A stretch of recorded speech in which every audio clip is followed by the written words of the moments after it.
Right on, man. Expeditiously.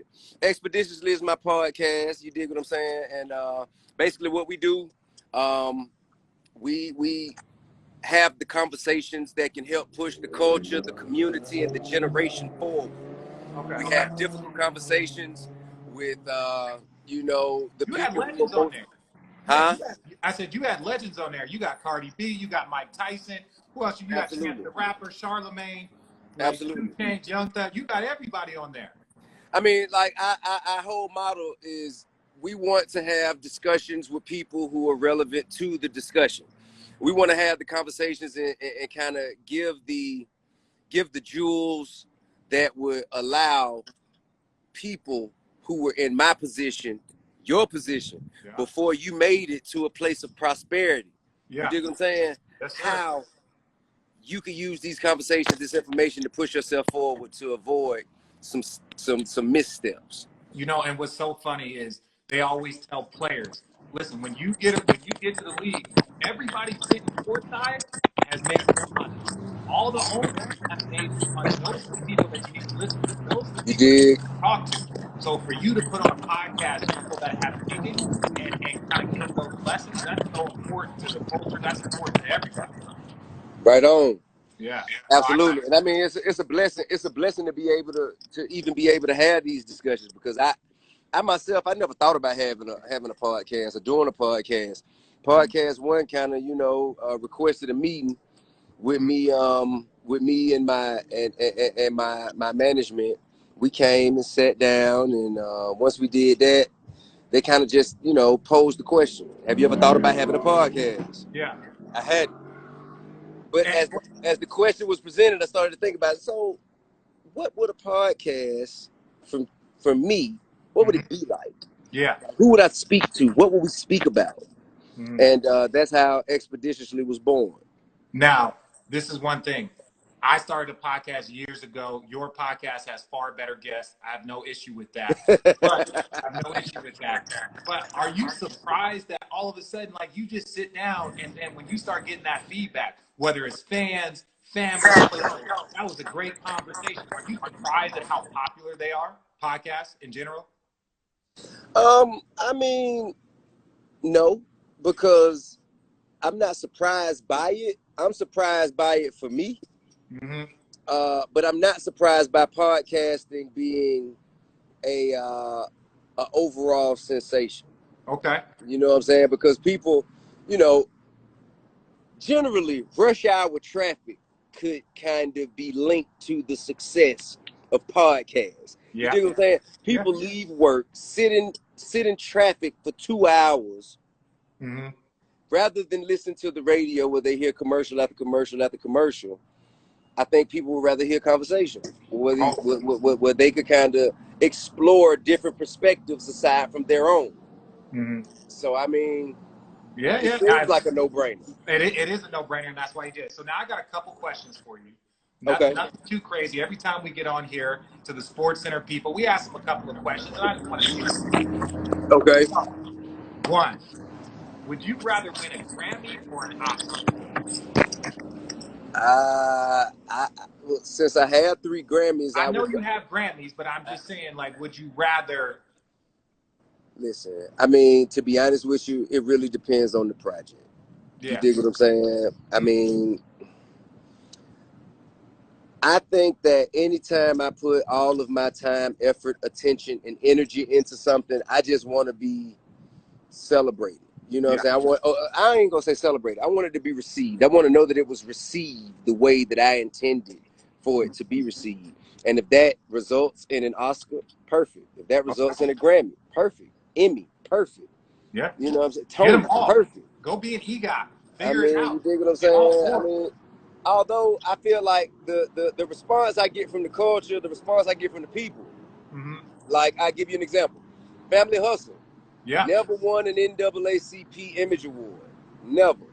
However, Rhythm and Flow, first season, it won one. Now, that doesn't make Family Hustle any less significant to the culture than Rhythm and Flow. It just means that, for some reason, people who were put on a panel to voted more so for this than for that. That doesn't stop me from seeing the importance or the relevance in one or the other. You see what I'm saying? And sometimes it's just about getting this and this out to the people. Absolutely. You Mm-hmm. know what I mean? It's all about perspective. Yeah. Yeah. Okay. So that was a good question. Now we're gonna go to some sports related stuff. Would you rather have the Falcons win a Super Bowl or the Hawks win Falcons win a Super Bowl. Are the Hawks Falcons win a Super Bowl. Are the Hawks to win a championship? I'm sorry, bro. Hey, listen, man. See, listen. Okay, so for the Hawks, right? Yeah. We've been to the Eastern Conference Finals. Yeah. We've been to the playoffs. Yeah. And we've had superstars in winning seasons, so on and so forth. We've never been to the finals. Yeah. The Falcons have been to the finals 2 times. Mm-hmm. I remember both. Excuse me. Falcons have been to the Super Bowl. Excuse me. Falcons have been to the Super Bowl twice. Yeah. Empty-handed both. Okay, so but the last time was a travesty. Hope that should never be spoken of again.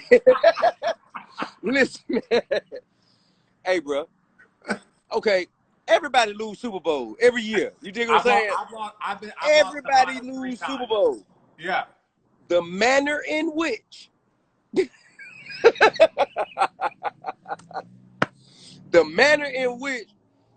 my Falcon lost that Super Bowl, bro. Hurt. Listen, man. Karma got to come back around. So Karma got. I mean, you know, the sun shines on the dog's ass once or twice in the summer.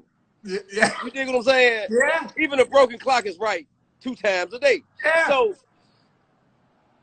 it got to, I mean.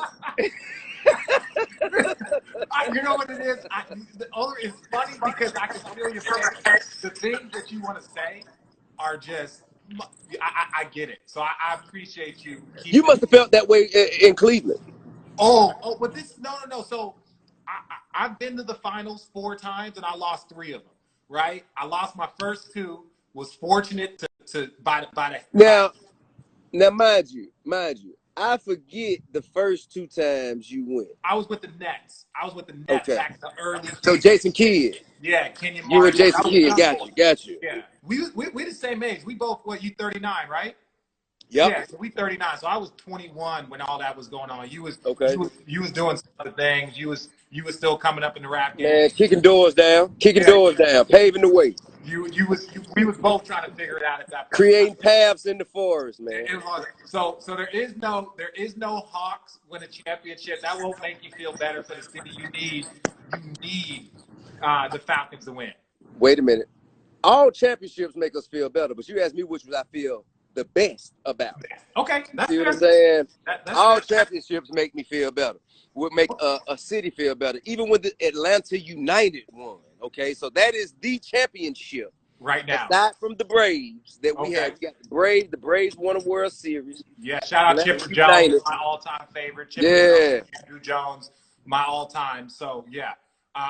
No, I'm with you. That's funny. It was honestly just seeing your reaction of just the manner in which we lost. Because we have so much talent and have had so much talent. I honestly feel that, you know, if the Michael Vick situation hadn't been handled or hadn't turned out the way it would, I think he would have brought us a championship. Yeah, I feel like that squad could have brought us a championship. Yeah. However, you know what I'm saying, that's water under the bridge. We can't look behind us. But I just feel like, you know what I'm saying, it's time. It's time. Yeah. There's too much talent that has come through here. Yeah. So today, marks Kobe's final game, the anniversary of his final game. And, it's everywhere on ESPN. Man went out, had 60, mom at house. Do you have any Kobe stories, any interaction that you had with him over the years? Man, the best Kobe story for me, man, is Kobe pulled up to the studio one time when they were playing the Hawks. Kobe pulled up to the studio and he just walked in on my session. Yeah. You did.